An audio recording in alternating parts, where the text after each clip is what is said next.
Hyderabad city development చూస్తే last 30 years లో hitech city 1998లో Chandrababu Naidu గారు స్టార్ట్ చేశారు. దానివల్ల సైబరాబాద్ ఫామ్ అయింది. ఇప్పుడు అక్కడ ఒక నార్మల్ పర్సన్ ల్యాండ్ కొనలేని పరిస్థితి.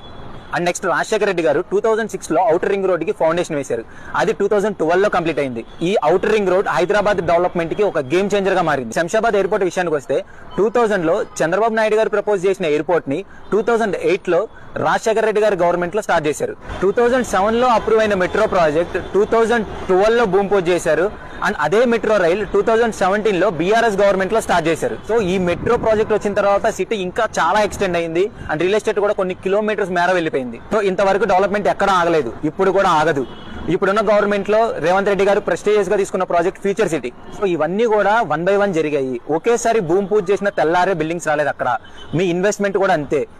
ఎక్కడైతే డెవలప్మెంట్స్ వస్తాయో అక్కడ తక్కువ బడ్జెట్ లో ఇన్వెస్ట్మెంట్స్ చేస్తే మీకు లాంగ్ టర్మ్ లో మంచి రిటర్న్స్ ఉంటాయి.